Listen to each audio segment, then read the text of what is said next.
The dreaded shock loss happened to me. It's probably going to happen to you, and I'll explain why. With me specifically, even though I did 100 grafts, I had very weak villus hairs, or hair in general. So one of the very first things that started to go was my crown area. I didn't think only doing 100 hairs would take out as much hair as I lost right now, but we're on week 3. And obviously the front of the hairline, let's see if I could, the front of the hairline's looking pretty sus, but when we go to the crown, it's like, geez, I lost a lot. And I guess, like the articles saying, like the dermatologists say, it's going to happen. Shock loss is going to happen to any weak hair that you have or any hair that's being transplanted. So whether you're doing 100 hairs in a surrounding area or 1,000, 2,000 grafts, you're going to end up losing that hair more than likely. Because if I lost just from 100, there's no freaking way you're not. And a lot of people were giving me a hard time. I wouldn't say hard time, but they were giving me a lot of criticism, saying, why did you get a hair transplant? Your hair looked fine. Well, if you paid attention to the photos that I provided and some photos that I'm going to show up right now, I ended up doing a mid part, and that allowed me to actually cover both sides, both corners of my temples. And then I was able to comb my hair partially back in the crown area, so you couldn't even tell it was thinning. The only time I've maybe had issues is when I would wear a hat like I am right now.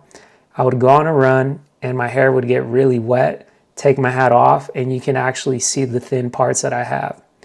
So that's exactly why when I got a hair transplant, I did do Finasteride, and that helped me out a lot. It, more than anything else, helped me keep my hair. It didn't really grow my hair that much.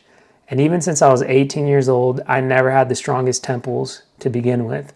So once I ended up losing that hair, there's no way I was going to be able to regrow it back. I've tried taking Minoxidil for a year. I did not like having to use it twice a day. Another thing was, it wasn't realistic. The time that I would have to put on Minoxidil, I'd go and train or do exercises, sweat it all off my face, it'd run down my eyes, it'd run down my ears, and it would irritate the living crap out of my face. And I didn't even get the type of results that I was expecting.